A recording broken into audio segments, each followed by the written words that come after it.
하여간 조금 핑계 같지만 다리가 이게 뭐 이상한 다리가 하나 오른쪽에 뭐가 붙어 있는 것 같으니까 이 신경이 이게 좀 분산이 돼서 그런지 집중이 잘 안 되는 것 같아요. 예, 하여간 뭐 하나님 허락하신 한계 내에서 하여간 열심히 해야 되겠죠.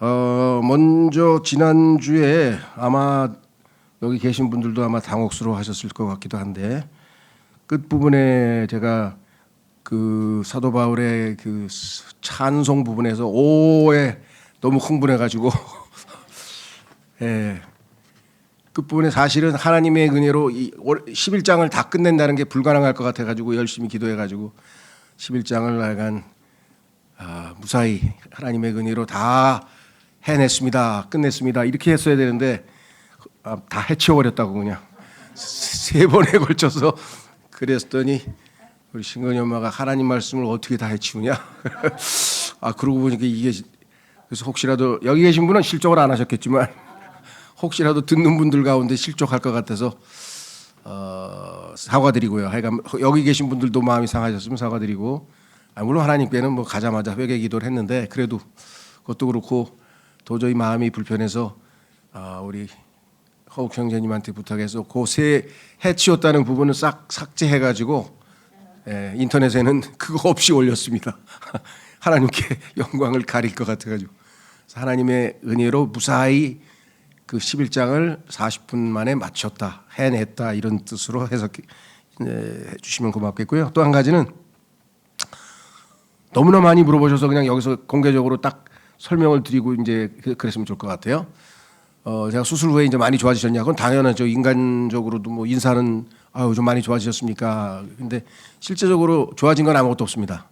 왜냐하면 나빠지진 않았다 이렇게 표현합니다. 왜냐하면 나빠지고 있었는데 그 진행을 막았으니까. 수술의 목적은 치유의 목적은 아니고요. 그거 치유할 수 없어요. 왜냐하면 신경이 죽었는데 뭐 사람의 의술로 뭐 신경을 부활시킬 수 있나요? 부활은 하나님만 하시는 건데 그러니까 신경 부활은 안 되고 다만 진행이 멈춰서 왼쪽의 마비가 진행이 시작되는 순간에 수술을 잘 해가지고 왼쪽은 그나마 이제 좀 불편함이 없고 오른쪽은 이제 신경이 거의 손상당 한 뭐 70-80%가 손상이 당해서 완전히 죽었으면 이제 이거 거의 신경이 감각도 없을 텐데 의사들의 표현에 의하면 내 살이 아닌 것 같은 그런 느낌. 발바닥에 빈대떡이 하나 붙어 있는 느낌. 그래가지고 걷다 보면 막 뒤뚱뒤뚱거리고.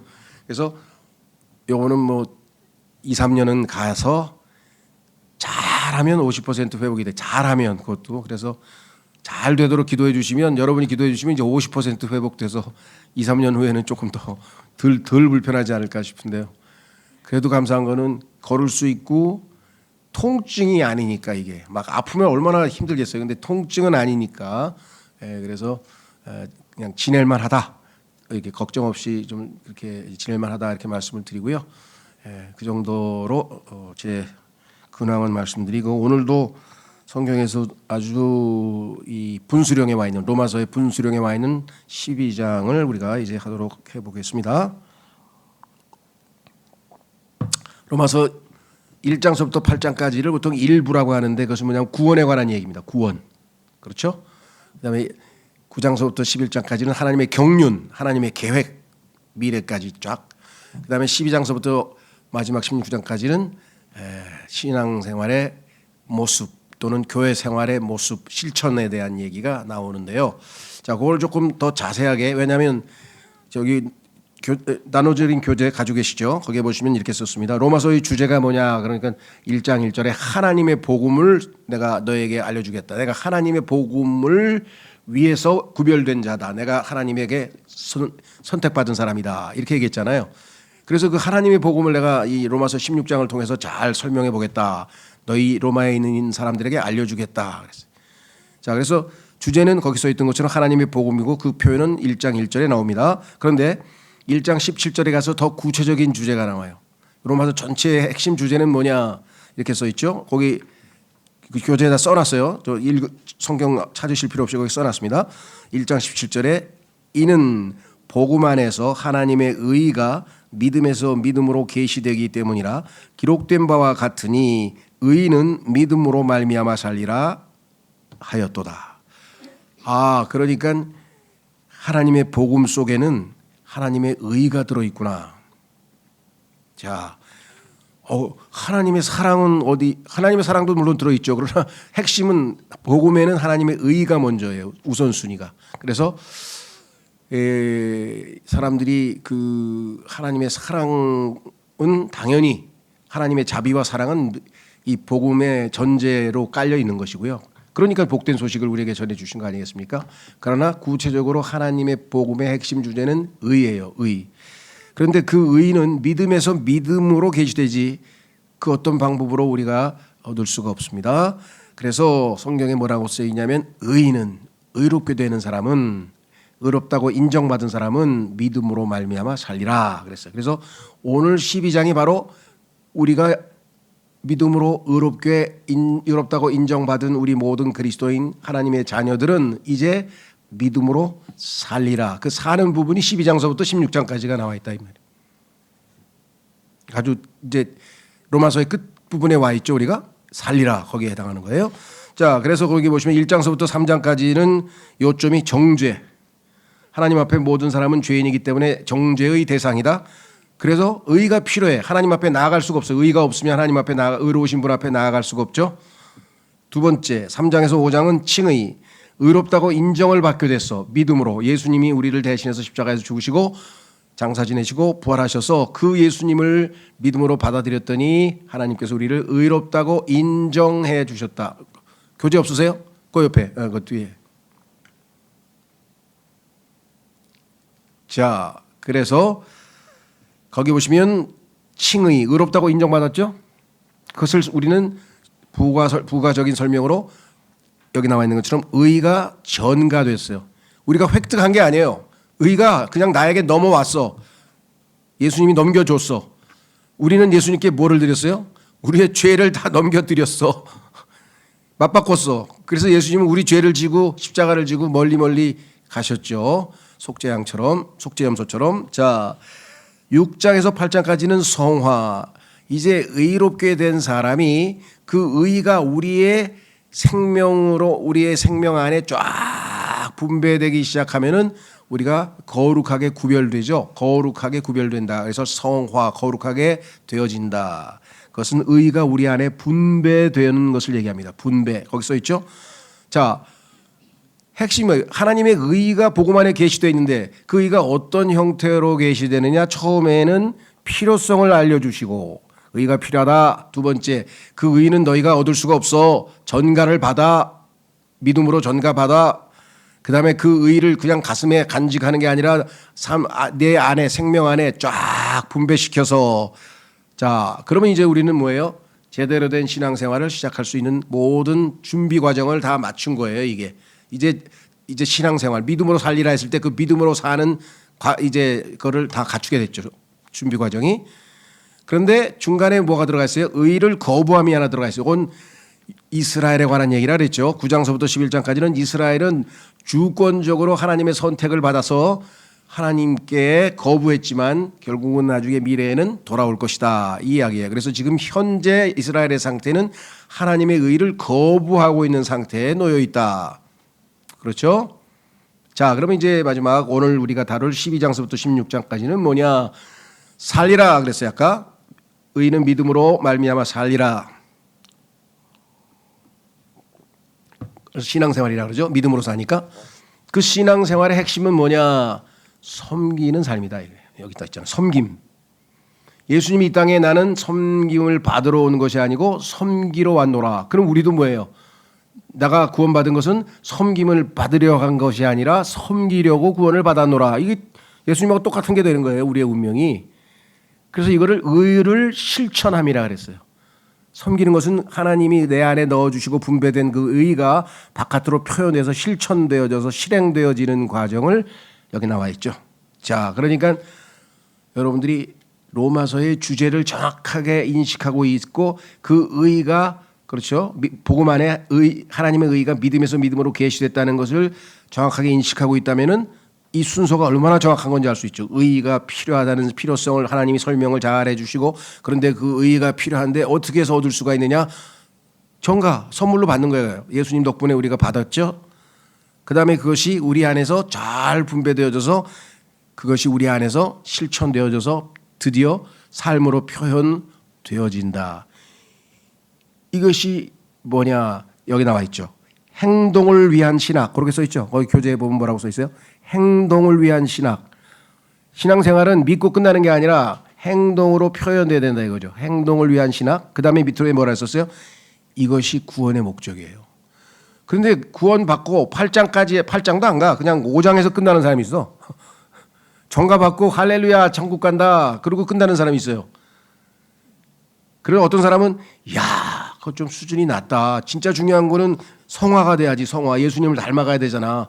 그래서 8장까지 와서 야, 우리는 예수님을 닮아가서 너무 좋다. 그리고 또 안주하는 사람이 있어요. 근데 이건 뭐예요? 이건 논산훈련소에서 훈련 마친 거야 이제.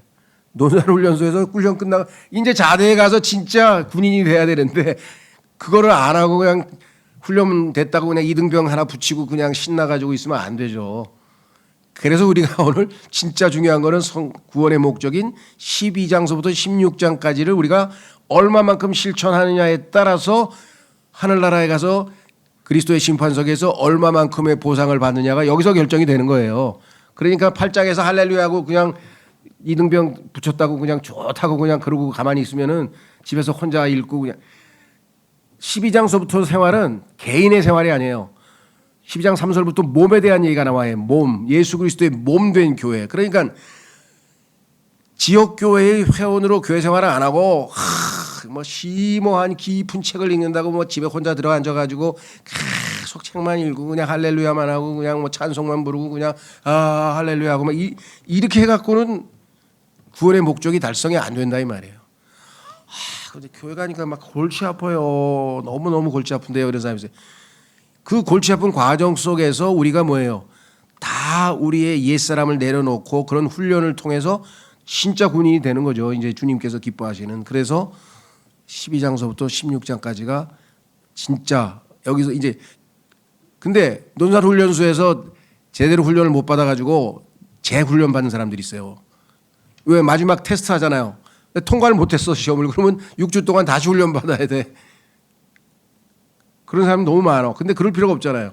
조금만 하나님 말씀을 붙들면 우리가 이제 12장으로 넘어갈 수가 있습니다. 그래서 행동을 위한 신학, 구원의 목적 이걸 우리가 좀 붙들어서 잘 하시기를 바랍니다. 자, 그러면 12장으로 이제 들어가는데 12장 전체를 이렇게 요약해 놨어요. 첫째, 1, 2절은 뭐냐 한마디로 하면은 제단 위에 놓인 희생물. 우리가 하나님께 우리를 자신을 바쳐서 그렇죠? 하나님께 영광을 돌려야 될 거 아니에요. 구약 시대의 레위 제사장들이 그 아론 지파의 제사장들이 하나님 앞에 헌물을 바쳐서 하나님께서 흠양하시잖아요, 그죠? 하나님께서 그 제물이 막 불타오르면서 그냥 고기 냄새가 막 이렇게 올라갈 때 하나님께서 냄새를 맡고 향기로운 냄새에 흠향하신다고 성경에 써 있잖아요. 그러니까 우리의 삶을 통해서 하나님께서 향기로운 냄새를 맡을 수 있도록 우리 자신을 살아있는 희생물로 바치는 거예요.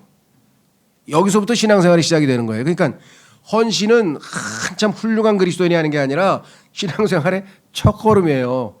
헌신을 안 하면 신앙생활이 시작이 안 돼. 왜? 내가 내 자신을 붙들고 있으면 어떻게 신앙생활이 시작이 됩니까? 하나님께 내 자신을 살아있는 희생물로 바쳐서 타올라서 하나님께 향기로운 냄새를 맡으실 수 있도록 해드려야 그게 진정한 의미에서의 신앙생활이다 이 말이죠. 두 번째는 이게 중요합니다. 개개인 한 사람 한 사람이 예수 그리스도를 표현하고 나타내고 실천하고 막 그런 것도 중요하지만 왜 직장에서도 하고 집에서도 하고 동네 그러나 진짜 중요한 것은 몸으로서의 공동체로서의 하나됨 가운데에서 이와 같은 일이 이루어져야 하기 때문에 로마서 12장 1절 2절은 나머지 16장까지 전체 하나님의 섬김에 관한 내용의 주제예요. 핵심이야. 그래서 좀 이따가 이제 오늘 아마 1절 2절만 다룰 수 있을 것 같은데요. 앞에 지금 요약 설명을 하다 보면 자 여기 나와 있는 것처럼 몸의 지체라는 거예요. 예수 그리스도는 우리의 몸이죠. 자 너희의 몸을 산 희생물로 바치라 할 때는 몸은 이게 뭐예요? 이 몸이야 지금. 여기 계신 분들이 하나님께 지금 몸을 바쳐서 여기 와 있는 거예요. 안 바친 사람은 지금 집에 있잖아요. 그 사람들이 그분들이 잘못했다는 건 아니에요. 뭐 피곤해서 있을 수도 있고 뭐 다른 개인적인 일이 있을 수도 있고 뭐 직장에서 아직도 일이 안 끝났을 수도 있고 다양하지만 어쨌거나 하나님께 몸을 들여서 여기 와 있는 것은 신앙생활에 있어서 아주 중요하다. 그래서 여러분들이 뭐 어떤 이유에서 수요기도에 나오는지 난 잘 몰라요. 근데 교회 공식 집회에 빠지지 않고 나온다는 것은 어마어마한 의미가 있는 거예요. 하나님 말씀에 산 희생물로 내 자신을 주님께 바치는 거잖아요. 그게 왜 희생이에요? 여러분들 지금 집에 있으면 떡 소파에 앉아서 뉴스 보면서 주스 마시면서 하고 쉴 수 있잖아요. 근데 그걸 희생하고 여기 왔잖아. 그게 희생이에요. 그렇죠? 얼마든지 나를 위해서 즐겁게 시간을 보낼 수 있는데 하나님께 내 자신을 내어 드리기 위해서 여기 와 있는 거잖아요. 그래서 제가 자꾸 얘기하는 것은 사정이 생겨서 여건이 안 돼서 그런 분들은 집에서라도 따로 시간을 내서 실시간으로 참여하는 것을 독려하는 이유가 바로 그거예요. 그렇죠? 자, 그래서 여기 보시면 그 다음에 이제 가족은 영적 가족을 얘기합니다. 몸뿐만 아니라 우리는 가족이에요. 하나님의 집안 사람이라고 성경에 써 있어요. 우리가 하나님의 집안 사람이야. 우리도 그런 거 하잖아요. 어떤 사람이 뭐 집안이 좋아가지고 막 이러면 저 훌륭한 집안 사람이라고. 우리는 하나님의 집안에 속해 있는 가족의 지체예요. 그래서 어떤 관계를 맺어야 되는가 하나님의 가족끼리는 그걸 여기서 다루고 있어요. 네 번째 거기 보면 전투에서의 군사. 우리는 우리끼리 말고 우리 이외에 세상 사람들이 너무나 많어. 그런데 세상 사람들의 거의 8, 90%는 우리를 안 좋아해. 쟤네 예수 믿는다고 그냥 지네들끼리 그냥 뭐라고 그러죠? 예수쟁이들 보면 그냥 말은 잘하는데 어떻게 좋은 소리 별로 안 해요. 그러죠? 그래서 우리를 핍박하거나 괴롭히거나 뭐 조롱하거나 이런 분들이 많이 계세요. 그래서 이걸 영적 전투라 그래요. 그 영적 전투에서 우리는 어떻게 싸워야 되냐? 훌륭한 싸움, good fight, 선한 싸움, 좋은 싸움으로 대해야지 맞붙어 가지고 네가 뭔데 날 놀려 하고 막 이렇게 대들면 그건 나쁜 싸움이 돼. 그런 거 하면 안 돼. 사도 바울은 항상 선한 싸움만 싸웠다고 성경에 자신의 유언에서 디모데후서 4장에서 이야기를 했죠.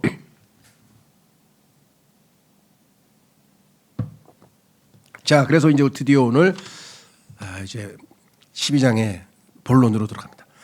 자, 교재가 아니라 성경 본문으로 가보시면 첫 단어가 의미심장하는 거예요. 첫 단어가 뭐냐? 그러므로예요. 그러므로. 여러분들 그러므로를 우리가 막 쓰진 않죠. 친구들하고 얘기하다가 야 어제 잘 지냈니? 그러므로 너는 나한테 돈 좀 줘야 되지 않겠어? 뭔 소리야? 논리가 안 맞잖아. 논리가. 그죠? 갑자기 야 너 돈 많이 벌었다며? 그러므로 너는 나한테 좀 밥 좀 한 끼 사야 되지 않겠어? 그러면 논리가 조금 맞을 것 같긴 해. 그러죠? 왜? 돈 벌었으니까 한 끼 사라. 그런데 그게 아니라 너 예전에 내가 돈 없고 굶을 때 네가 나한테 항상 정말 밥 사주고 도와주고 참 그러므로 나도 당연히 너한테 사는 거야. 그러니까 뭐 너무 그렇게 생각하지 마라. 난 너무나 당연한 거야. 당연한 논리적 결과를 얘기할 때 그러므로를 써야지 함부로 아무데나 쓰는 건 아니잖아요. 그렇죠? 그러면 이 그러므로가 나왔다는 것은 어떤 것이 앞에 놓였을까? 그것은 1장서부터 11장까지의 모든 과정을 다 포함하는 거예요. 즉 우리는 죄에 정죄받았기 때문에 의를 필요로 해서 힘들어 고생하고 있었는데 고통스럽게 있었는데 예수 그리스도를 하나님께서 주셔서 그렇죠? 그러니까 우리는 죄를 지어서 하나님 앞에 뭐예요? 정죄를 받을 수밖에 없다. 그렇죠? 우리는 죄인이었다. 하나님은 의로우시다. 그러므로 우리는 정죄를 받아야 된다. 그래서 이것을 무슨 지로 그러므로라고 하느냐? 이걸 정죄의 그러므로라 그래요. 정죄는 논리 정연하게 너무나 당연한 결과야. 그렇죠? 우리가 정죄받는데 동의하실 수 난 동의 못하겠다 그런 사람이 있어요? 난 당연히 정죄받을 사람이 아니야. 나는 도덕적으로 깨끗하게 살았어. 근데 하나님께서 뭐라 그래요? 인간의 의로운 행실도 하나님 보시기엔 다 더러운 걸레 같다고 누더기 같다고 의롭지 못한 것이라고 하나님이 선언하셨잖아요. 의인은 없나니 단 한 사람도 없다고 하셨잖아요. 그러니까 인간이 자기가 볼 때는 괜찮은 사람 같아도 하나님 보시기에는 죄인이죠. 그러므로 정죄받을 수 없죠. 받을 수밖에 없죠. 그래서 첫 번째 그러므로가 정죄의 그러므로. 그러니까 로마서는 여기 교재 맨 끝에 있습니다. 4번의 그러므로를 잘 이해하면 로마서 전체가 이해되는 거예요. 우리는 무지무지하게 더럽고 추악하게 살았다. 그게 로마서 1장에 쫙 죄악이 29개가 막 열거되어 있잖아요. 죄악 29개 읽으면서 전부 다 보세요. 거의 다 우리가 아주 자주 저지르는 죄악들이 거기 쫙 써 있어요. 그러므로 너희는 정죄받았어. 그럼 우리는 뭐예요? 아멘. 그 다음에 그런데 예수 그리스도를 하나님께서 보내셔서 자신의 사랑을 나타내시고 우리를 예수님을 믿는 모든 죄인들을 의롭다고 인정하셨어. 그렇죠? 그러므로 우리는 믿음으로 의롭게 되어 하나님과 함께하는 화평을 누리게 되었다. 그러므로 이해가 되죠? 예수님을 보내셔서 하나님이 일을 다 처리해놨으니까 그러므로 우리는 의롭다고 인정받는다. 이거를 칭의의 그러므로라 그래요. 칭의의 그러므로. 그럼 세 번째 뭐냐? 그런데 6장에 보니까 구원받은 이후에도 우리는 자꾸 자주 죄를 지어요. 그런데 예수님께서는 우리를 예수님과 함께 십자가에 못 박고 예수님과 함께 장사 지내고 예수님과 함께 다시 부활시키셔서 이제는 죄와 상관없는 삶을 살 수 있도록 해주셨다. 7장에 가면 그런데 이제는 죄와 상관없이 믿음으로 살면서 하나님을 기쁘시게 하고 하나님께 순종하면서 살려고 노력을 했더니 선을 행하고자 하는 나는 어디로 가고 악을 행하는 내 모습만 드러나서 나는 비참한 사람이다 라는 고백밖에 안 나오더라. 왜 자꾸 다람쥐 쳇바퀴 돌듯이 죄짓고 자백하고 용서받고 죄짓고 자백하고 용서받고 아니 왜 이렇게 악순환을 반복할까? 그것은 자아가 죽지 않았기 때문에. 그래서 하나님께서는 우리의 옛사람을 십자가에 못 박고 율법에 대해서 죽게 하셨다. 그래서 우리는 더 이상 내 몸은 죄의 몸도 아니고 내 몸은 더 이상 사망의 몸도 아니고 이제는 예수 그리스도께서 내 안에 살아계셔서 성령께서 나를 주관하셔서 이제는 죄와 사망의 법이 아니라 생명의 성령의 법의 지배를 받게 됐으니 그러므로 우리에게는 정죄가 없다. 그래서 그걸 확신의 그러므로 하는데 확신. 구원받고 나서 여러 가지 죄와 율법과 많은 문제가 여전히 산적해 있는 것 같지만 그럼에도 불구하고 하나님의 처리 방법, 지혜로운 해결책을 통해서 우리는 더 이상 정죄에 빠지지 않게 됐다. 그렇죠? 자, 이제 그럼 어떻게 돼요? 그러면 이 모든 것을 완전히 준비시키셔서 하나님께서 우리에게 기대하고 있는 것이 뭐예요? 그러므로 너의 몸을 살아있는 희생물로 하나님께 바쳐라. 헌신해라. 그래서 이게 그러므로가 나온 거예요, 지금. 이 그러므로 한마디의 배경이 로마서 전체를 이루고 있는 거예요. 이 무게를 이해하는 사람은 그러므로가 예사롭지가 않죠. 그냥 쭉 지나가는 게 아니죠. 휙 지나가는 그러므로가 아니죠. 이게 정죄의 그러므로, 칭의의 그러므로를 거쳐서 확신의 그러므로를 거쳐서 드디어 헌신의 그러므로까지 나와서 구원의 완성을 목표에 두고 있구나. 목적에 두고 우리 문 앞에 목전에 두고 있구나. 이것이 구원의 목적이다 이 말이죠. 자, 그러면 이제 1절서부터 한번 좀 보겠습니다. 짧지만 1, 2절은 우리가 조금 다루고 나가야지. 그래야 이제 본론으로 3절서부터 다음 주에 시작을 할 것 같아요. 자, 1절. 그러므로 형제들아. 이 형제들아가 예수 그리스도의 몸을 이루고 있는 지체들을 형제들이라고 불러요. 왜? 예수님의 생명이 우리 안에 다 이제 선물로 주어졌으니까 똑같은 생명을 가진 사람을 뭐라 그래요? 같은 아버지를 두고 있으면 다 형제들이라고 그러잖아요. 우리가 다 형제들이 되어버린 거예요. 이게 얼마나 신비스러운 일입니까? 생전에 뭐 얼굴을도 모르고 이름도 모르고 어디에서 태어났는지도 모르고 누구 집 아들인지도 모르는데 예수 그리스도를 믿고 하나님의 아들이 돼서 모여서 뭐예요? 그런 사람들을 바울이 형제들아. 그 맏형이 예수님이라고 성경에 또 써 있어. 히브리서에 보니까 예수 그리스도가 맏형이야. 제일 윗형이고 우리 모두가 다 형제들이고 그 형제들 앞에서 하나님께 교회에서 찬송을 부르실 거라는 예언을 성취하신 분이 예수 그리스도랍니다. 히브리서 2장에 어마어마하죠. 자, 그러므로 형제들아, 얼마나 감격스러운 일입니까?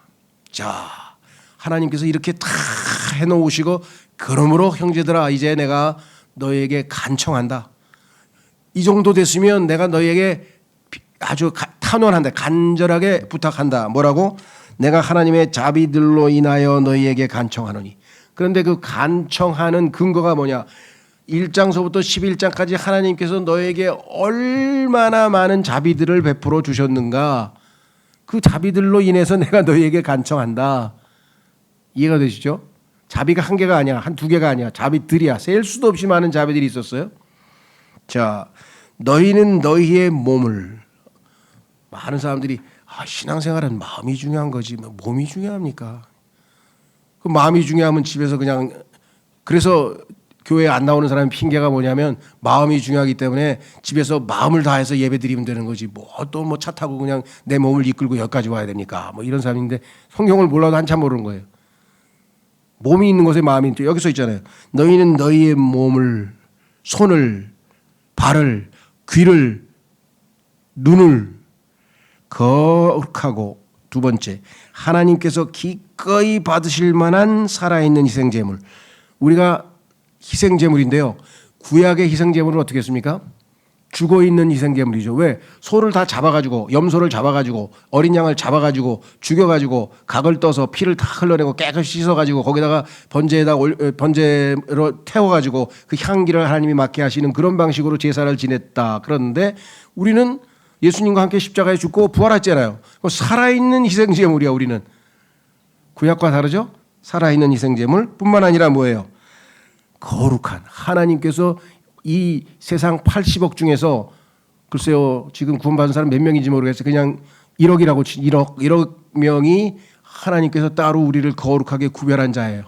80억 명 중에서 1억 명만 79억과 달러, 79억 명하고 이 세상에 있는 79억 명의 죄인들하고 다른 1억 명의 사람들을 하나님이 거룩하게 했다 이거예요.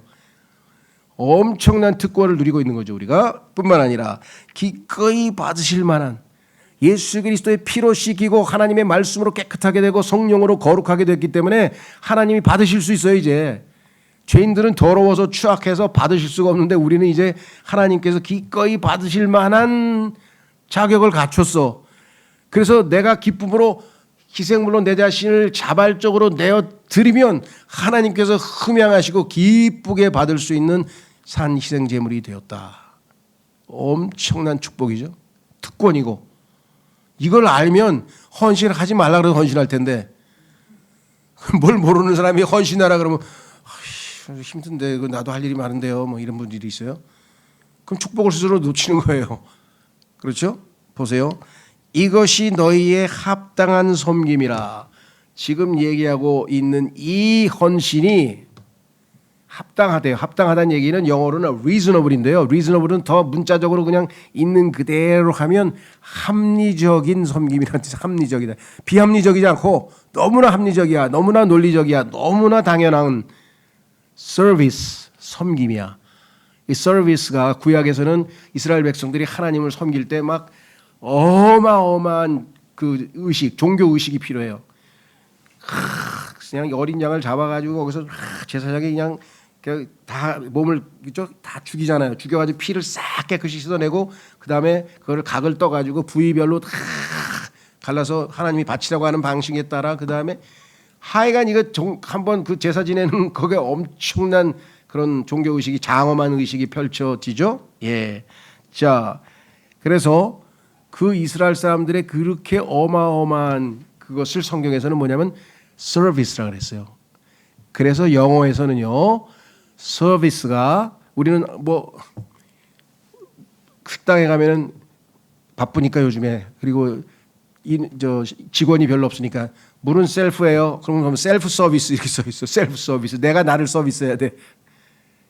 근데 서비스 뭐예요? 우리는 단골 손님한테 이거 서비스해 하고 갖다 주잖아요. 그 사실은 참 재미있는데 섬김이란 뜻인데, 서비스란 말은 그래서 요즘에 서양에서 영어권에서는 예배란 뜻으로 써요. 예배. 그래서 내가 뉴욕에 갔는데 오늘 어디 교회 가서 예배를 드려야지. 참 미국 교회 한번 가야 되는데 하고 이제 전화번호를 쭉 찾으면 뭐 브루클린 제35가에 여기는 독립침례교회입니다. 우리의 모닝 서비스 아침 예배는 11시에 있습니다. 이브닝 서비스 저녁 예배는 6시에 있습니다.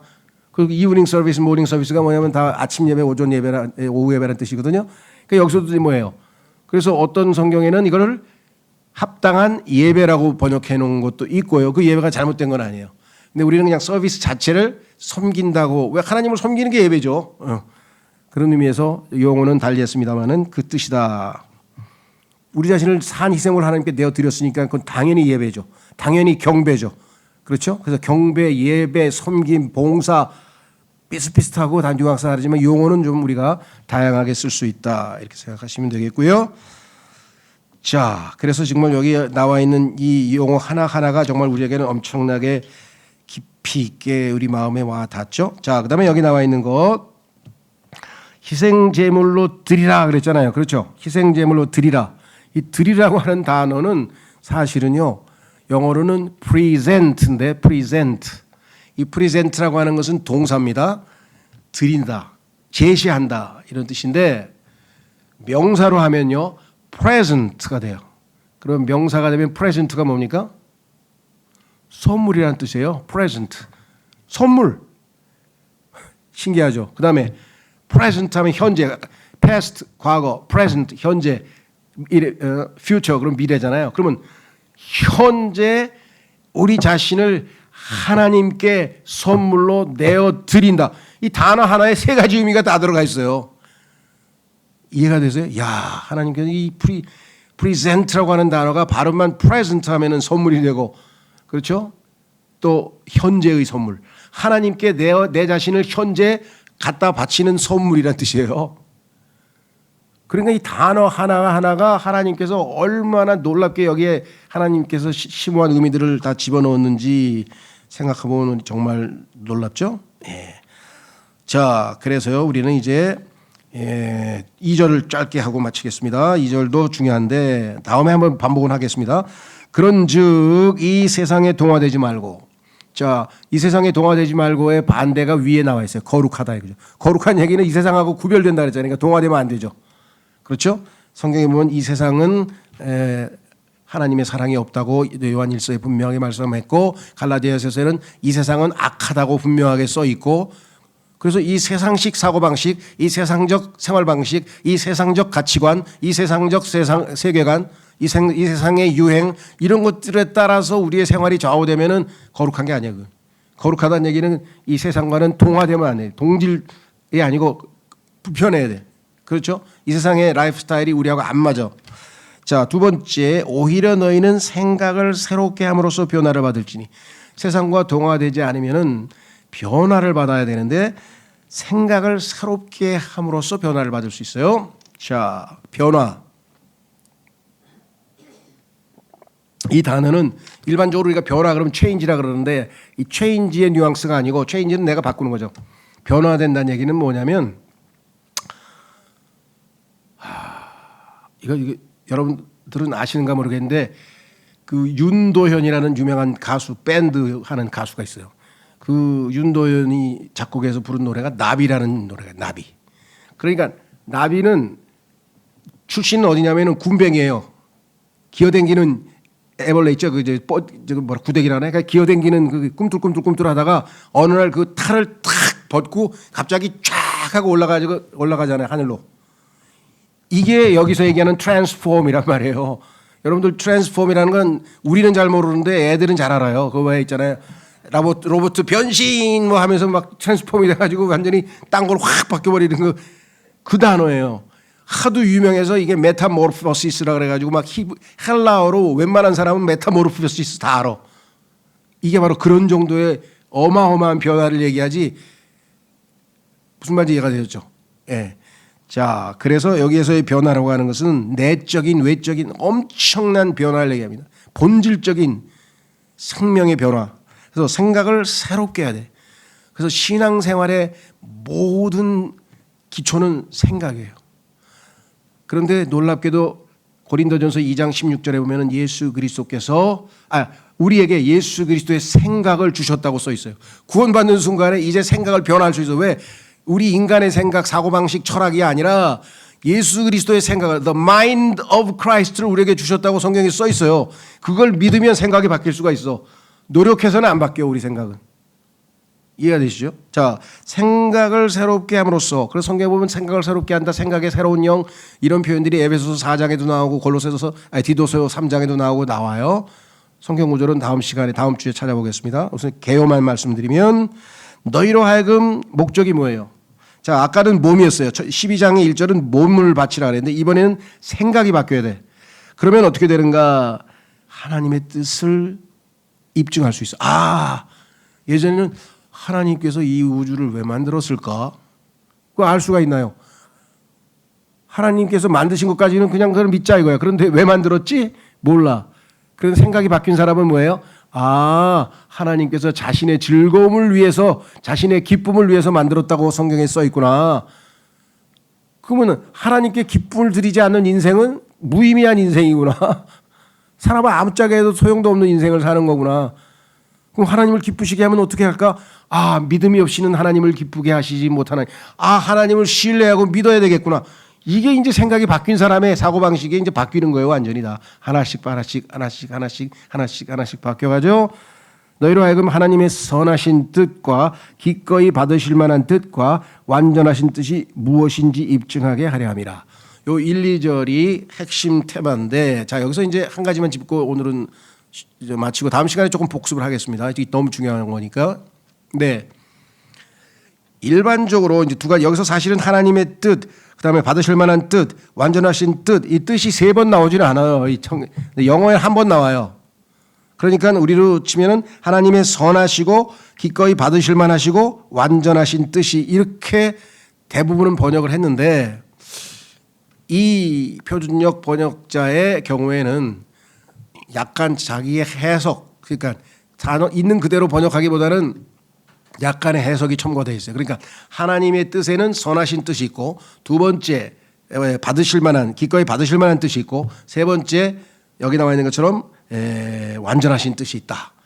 그래서 우리가 선하신 뜻, 예수님 믿고 뭐 착하게 사는 거는 있을 수 있는데 받으실 만한 뜻을 행하지 않는 중간쯤도 못 되는 사람이 있고, 완전한 신앙생활을 하려면 하나님의 완전하신 뜻까지 수행해야 된다면서 이 3단계로 영적 수준을 또 나누는 분들이 있는데, 그분에게 영향을 받아서 번역을 이렇게 했는데, 성경에는 뜻이란 단어는 영어에 한 번밖에 없어요. 그러니까 선하시고 기꺼이 받으실만 하고, 그다음에 뭐예요? 완전하신 뜻. 그러니까 사실은 하나님의 뜻이라고 하는 것이 가지고 있는 속성이, 하나님의 뜻은 모든 뜻이 선하시고 받으실 만하고 완전한 뜻이다. 이렇게 해석을 하는 것이 맞다고 보는데, 그렇다고 앞서 해석하신 분의 그 해석이 잘못됐다는 건 아니에요. 그러나 문법적으로 볼 때는 후자가 더 정확한 해석일 가능성이 더 높다. 이렇게 말씀을 드립니다. 그렇죠? 그래서 훌륭하신 분도 어떤 분은 이렇게 해석하고 어떤 분은 이렇게 해석하는데, 그렇게 해석을 하더라도 여기다 뜻을 3번이나 써놓는 거는 내가 볼 때는 이거 아닌 것 같아요. 그대로 놓고도 그렇게 해석할 수 있거든요. 얼마든지. 이해가 되시죠? 자, 그래서 우리는 이제 로마서 12장 1절 2절이 나머지 3절서부터 16장 전체에 이르기까지 우리의 실천적 신학, 실천신학이죠. 실천신학의 토대다. 그죠? 진정한 신앙생활의 토대다. 그렇죠? 예, 그래서 다음 시간에 이어서 이제 1절, 2절을 잠깐 복습하고 이제 드디어 3절서부터 이제 본론으로 들어갑니다. 네, 3절에 놀랍게 뭐가 나오는지 아세요? 예수 그리스도의 몸이 나와요. 자, 그래서 오늘의 결론은 뭔가 잘 들어보세요. 우리는 그리스도의 몸을 위해 우리의 몸을 드려야 합니다. 이해되세요? 우리는 3절서부터 나오는 그리스도의 몸을 위하여 우리의 몸을 드려야 합니다. 그러니까 우리의 몸을 드리는 진정한 신앙생활은 다 뭐예요?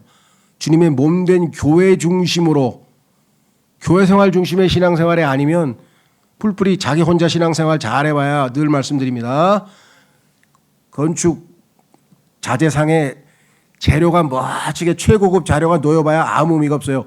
그것을 가져다가 현장에서 실제 건축의 재료로 쓰여져서 아름다운 예술적 작품 건축물이 완성이 되잖아요. 그 아름다운 새 예루살렘 건축물을 성경에서 하나님의 교회라고 했잖아요. 어린 양의 아내를 내가 보여주겠다. 그러면서 새 예루살렘이 쫙 내려오는 계시록에서 보여주고 있다는 것 기억하시죠? 예. 그래서 다음 시간에 이제 정말 하나하나 좀 이제부터는 좀 템포가 느려요. 왜냐하면 교리적 설명은 논리적으로 쫙쫙쫙 해서 이렇게 딱 이거는 해야 되지만 이거는 하나하나 지금처럼 의미가 동사 하나, 프리젠트 동사 하나에도 이렇게 다양한 의미가 들어있다는 것을 볼 때 그야말로 풍성한 그런 내용들이 여기에 왜 함축되어 있다는 거 다음 시간에 좀 더 자세하게 해보도록 하겠습니다. 그러면은 오늘 주신 말씀 통해서 주님 그러므로 내가 이제 주님께서 요구하시는 대로 원하시는 대로 내 자신을 주님께 산 희생물로 드리고 생각의 변화를 받아서 새로워져서 하나님의 뜻이 무엇인지 입증하도록 하겠습니다. 그리하여 하나님을 섬기는 제대로 된 신앙생활을 할 수 있도록 주님 로마서 공부를 더 잘해 갈 수 있고 깨달을 수 있도록 도와주십시오. 기도하겠습니다.